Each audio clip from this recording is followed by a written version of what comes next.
사순절 넷째 주, 오늘이 6번째 날이 되겠습니다. 자, 전후좌우 이렇게 얼굴들 돌아보시면서 우리가 마음으로, 눈짓으로 인사도 하고 그러면 좋겠습니다. 서로들 우리 또 권사님도 나오고 그러셨네요. 다 인사들 나누셨어요? 네, 가정에서도 식구들끼리 이렇게 인사를 나누면 좋겠습니다. 우리 같이 한번 기도하겠습니다. 나의 아버지 하나님, 세상을 살다 보면 저도 모르게 땅의 소망을 잡으려고 허덕이며 살 때가 있습니다. 하늘 소망보다는 눈에 보이는 것을 잡으려고 발버둥 치게 됩니다. 오늘도 주님 앞에 나왔습니다. 세상이 주는 것으로 채울 수 없는 것을 바라고 오늘 이 자리에 나왔습니다. 오늘도 주의 영으로 채워 주시기를 원합니다. 하나님의 말씀을 우리의 믿음으로 받게 하시고 또 말씀을 따라 우리의 마음과 몸을 세워갈 수 있도록 도와주옵소서. 그릇된 길로 가면서도 그릇된 길인지도 모를 때가 많았습니다. 주의 말씀이 내 발의 등이 되게 하시며 내 길의 빛이 되게 하옵소서. 예수님의 이름으로 기도하옵나이다. 아멘. 우리 같이 찬양하시겠습니다.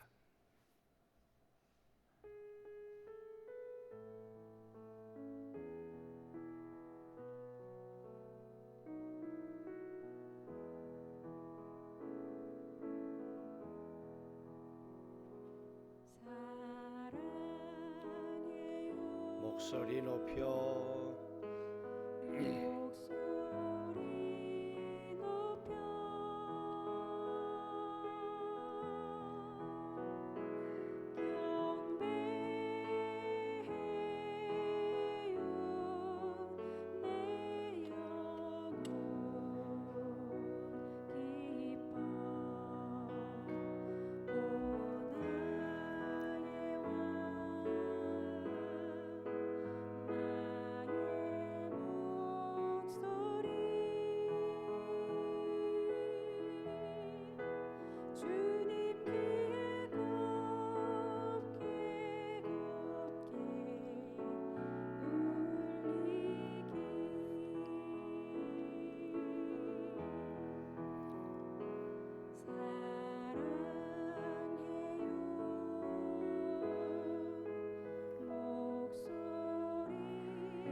이사야 53장 7절 말씀입니다.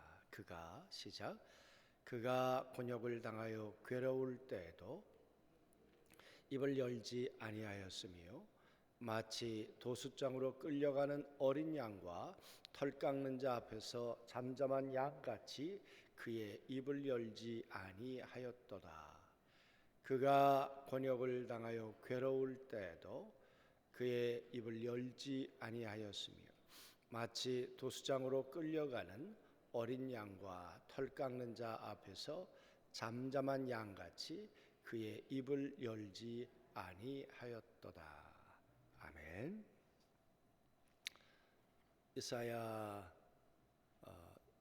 이사야서는 예수님이 오시기 700년 전 이사야에 의해서 기록된 책이다 말씀드렸습니다.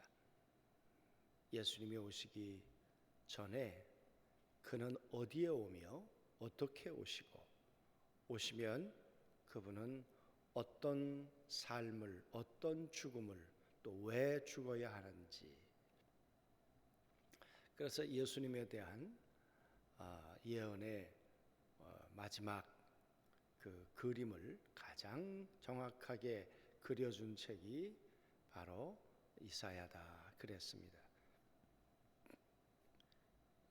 예수님에 대해서 이사야 때만 말씀한 것이 아니라 끊임없이 얘기를 했지만 53장 들어오면서 너희가 누가 믿었느냐, 예수 그리스도가 너희와 함께 있다고 하는 것을 끊임없이 보여주었지만 그의 행하시는 그 능력의 손을 너희가 누가 믿었느냐. 예수님이 하신 일이. 그래서 바울은 고린도전서 10장에서 이스라엘 백성들이 광야를 걸을 때 그리스도가 함께 그들과 함께 따라다니시면서 먹을 것과 마실 것을 주셨다. 그러니까 예수님이 그들과 함께 살아주고 계셨다는 것을 그들이 알았어야 했다는 거예요. 그런데 과연 그들이 얼마나 예수님을 의식했을까? 그러지 못했다는 거죠. 그 예수님이 오실 때도 하나님의 아들인데 너무 초라한 모습으로 오셔서 사람들이 주목하지도 않고 인정하지도 않았다는 거죠. 그리고 그분이 오셔서 여러분 어떻게 사셨습니까? 채찍 맞고 징계를 받고 또 질고를 당하고, 아니 하나님의 아들이 이 땅에 오셔서 그런 인간들이 겪는 그런 고통과 아픔을 그대로 겪어내시는 그런 분이 어떻게 우리의 메시아가 될 수 있을까? 사람들은 그렇게 생각했다는 거죠. 그러나 하나님은 왜 그렇게 하셨는가? 우리가 가지고 있는 이 고통은 어디로부터 온 것입니까? 아담과 하와가 하나님을 떠나면서 우리에게 온 수고, 눈물, 고통, 한숨, 이 모든 것, 그래서 그 고통은 아담의 것이고 이브의 것이죠.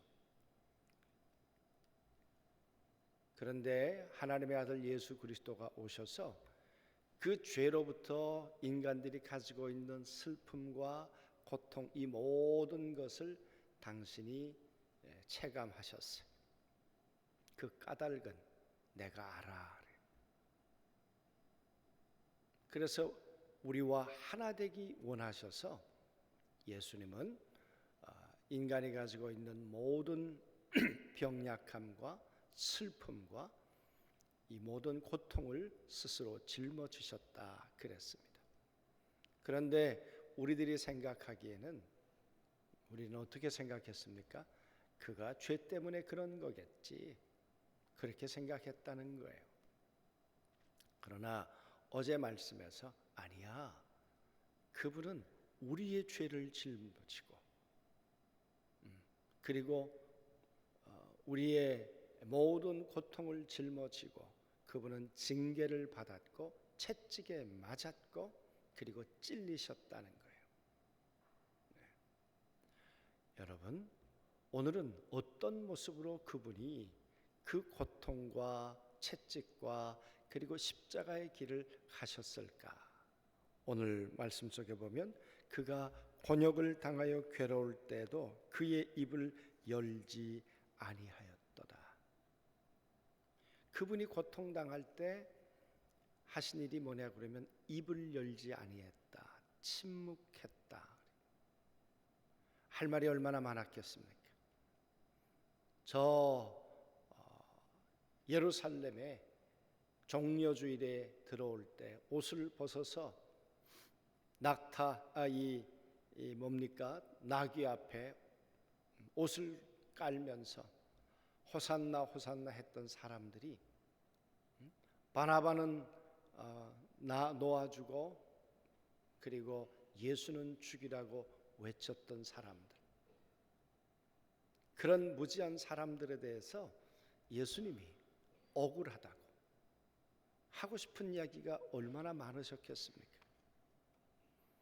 자신을 향해서 사형 언도를 내리는 빌라도에 대해서 예수님이 하고 싶은 이야기가 얼마나 많았겠습니까?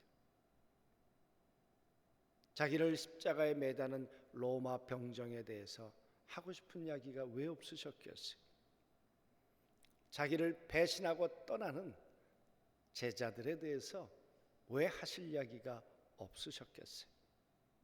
그런데 예수님이 선택하신 것은 침묵이에요. 침묵. 그래서 제가 오늘 마지막 기도문을 이렇게 썼습니다. 한번 올려줘 보시죠. 하나님 사랑합니다. 예수님 사랑합니다. 성령님 사랑합니다. 그는 굴욕을 당하고 고문을 당하였으나 아무 말도 하지 않으셨습니다. 마치 도살장으로 끌려가는 어린 양처럼, 마치 털 깎는 사람 앞에서 잠잠한 암양처럼 끌려가기만 할 뿐 그저 아무 말도 하지 않으셨습니다. 예루살렘 광장에서도, 빌라도의 망치 소리에서도, 제자들의 배신에도 침묵하시고 그리고 침묵하셨어요. 왜 침묵하셨을까?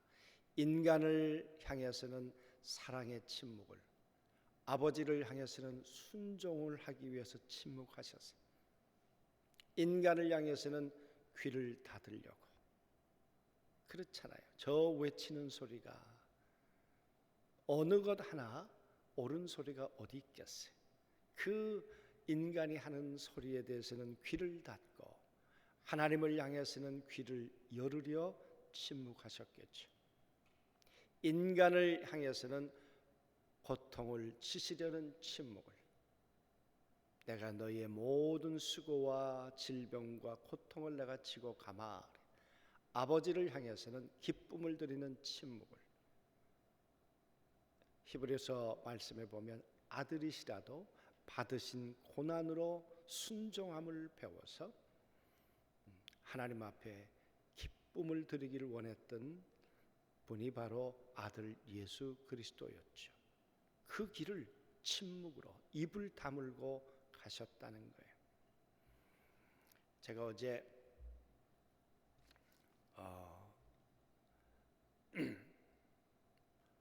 가끔 이렇게 잠을 잃어버리고 못 잘 때가 있는데, 요즘 안 그러다가 어제 또 잠자는 시간을 잘 놓쳐가지고 또 밤새 씨름하다가 나왔는데, 그러는 동안에 뭐 여러 설교도 듣고 또 뭐 그런 시간이기도 했어요. 근데 어제 그 전광훈 목사님이 그 설교하는 것을 듣게 됐어요. 근데 그 목사님이 34살 때 저 5만 명 모이는 그 금난교회 김홍도 목사님 교회 부흥회를 하셨더라고요. 34살 때 그게 참 쉽지 않은 일인데, 자기가 그때 한 300명 됐었는데 성도가, 근데 어떻게 내가 그 교회 가서 부흥회를 할 수 있었을까, 뭐 긴 이야기가 있습니다. 근데 목사님이 믿op지 않으니까 하루 첫 시간 해보고 안 되면 내가 할게 그러셨대. 그랬는데 1시간 끝나고 나니까 네가 다 해 그러시더니, 그리고는 끝났는데 하루 더 연장해서 하라고 그러셔가지고 그랬다 그 이야기를 해요. 그리고 굉장히 그렇게 그 목사님의 사랑을 받고 자기가 그렇게 아버지처럼 또 그렇게 섬겼다 그래요. 그런데 한 6개월 지났는데 다짜고짜 전화하셔가지고는 이 못된 놈, 너는 내 앞에 더 이상 나타나지 마. 그리고 전화 끊으시더래요. 영문을 모르는 거잖아요. 정말 내가 뭘 잘못했을까? 하나님 앞에 이제 기도했대. 성령님, 제가 뭘 잘못했습니까? 그랬더니 성령님이 무조건 잘못했다 그래. 묻지도 말고 따지지도 말고. 그래서 목사님 앞에 찾아갔더니 그 교회에서 안 들여보내주더래요. 그래서 그 제치고 이제 자기가 들어갔다고. 그 목사님 그 사무실이겠죠.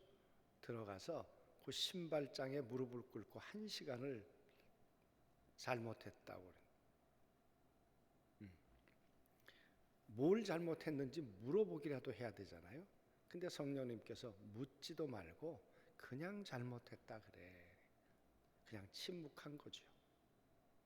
그리고는 시간이 얼마나 흘렀다고 그러던데, 근데 이제 워커힐에 갈 일이 있었는데 거기 갔더니 목사님이 계시더라는 거예요. 그래가지고 그랬다는 거예요. 목사님 그때 왜 그랬어요? 그랬더니 목사님이 너 왜 그랬는지도 모르고 네가 잘못했다 그랬어? 네, 성령님이 묻지도 말고 따지지도 말고 너 입을 다물라 그래서. 그랬더니 목사님이 오해를 하신 거예요. 네. 그래가지고 그 한마디, 그 묻지도 말고 따지지도 말고 입을 다물었다는 것 때문에 이분이 무한 신뢰를 하게 된 거예요. 무한 신뢰를. 그러면서 뭐라고 얘기를 하는가 하면, 그때 내가 침묵했던 것이 그 김홍도 목사님로부터 무한한 신뢰를 받는 그런 계기가 되었다. 억울하죠. 왜 그랬는지 억울하죠. 그러나 말하지 마라. 침묵해라. 얼마나 어려워요, 침묵이. 그래서 오늘 예수님의 말씀하고 그렇게 연결이 되었어요. 여러분, 침묵하는 게 얼마나 어려워요. 그런데 예수님이 끝까지 침묵해내셨어요. 하나님께서 아들 예수 그리스도에 대해서 얼마나 신뢰가 생기셨을까. 우리는 때론 고난을 지고 갈 때, 우리가 십자가를 지고 갈 때 정말 우리의 입을 우리는 닫고 있는가?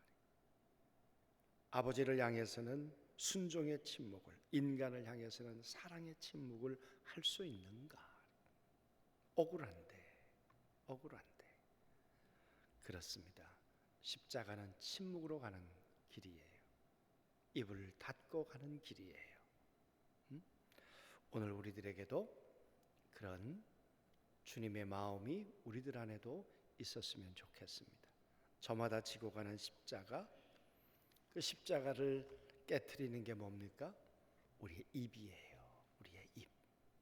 우리 조용히 그 예수님의 모습을 이제 묵상하는 시간 갖도록 하겠습니다.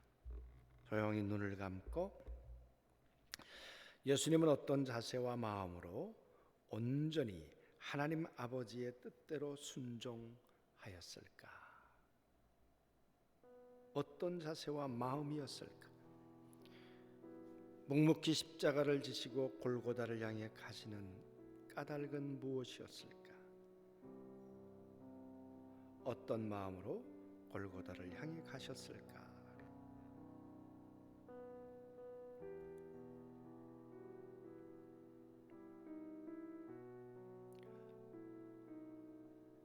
억울하고 말도 안 되고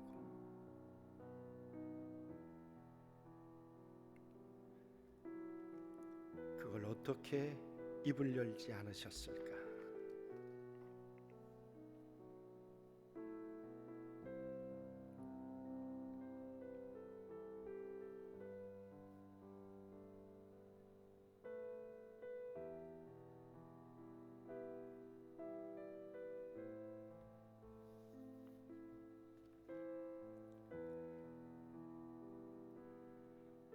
우리도 순례자이죠.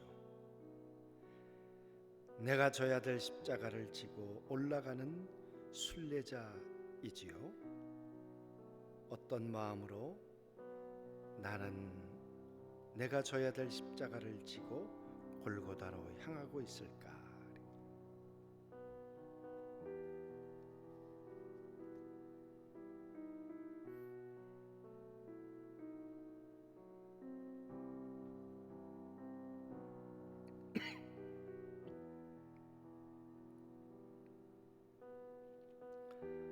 예수님은 십자가에 달려 조롱을 받으시고 창에 허리를 찔리시고 손과 발에 못 박히셨지만 잠잠히 계셨던 이유가 무엇이었을까? 그리고 그때 정말 예수님의 마음은 어떠했을까? 그리고 그 예수를 바라보는 아버지의 마음은 어땠을까?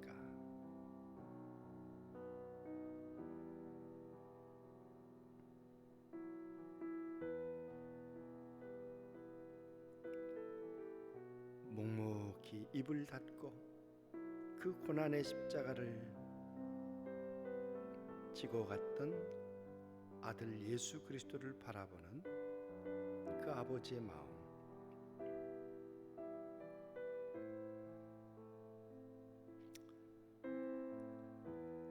나는 어떤 심정으로 십자가에 달린 예수를 바라보고 살고 있는가?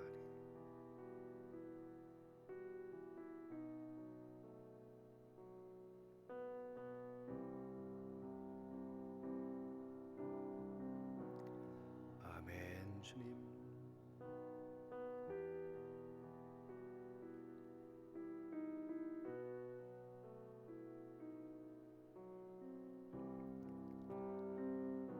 오늘은 이 말씀을 붙들고 기도할 때 침묵으로 기도하면 좋겠어요. 소리 내지 마시고 예수님처럼 입을 다물고, 그러나 깊은 기도를 오늘 말씀을 붙들고 기도하시면 좋겠습니다.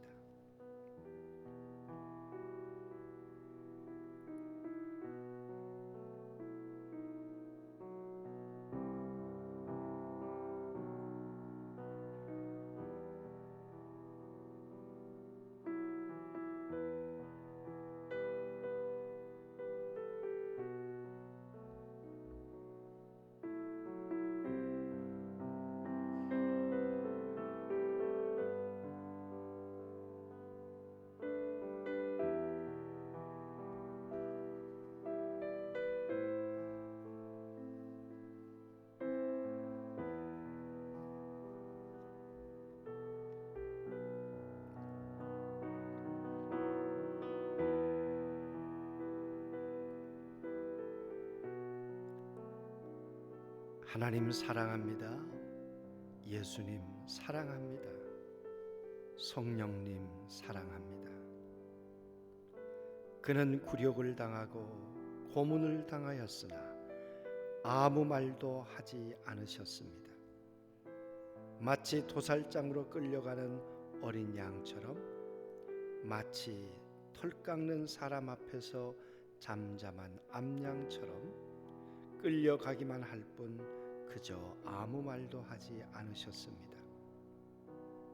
예루살렘의 광장에서도, 빌라도 법정의 망치 소리에도, 제자들의 배신에도 침묵, 침묵, 그리고 긴 침묵.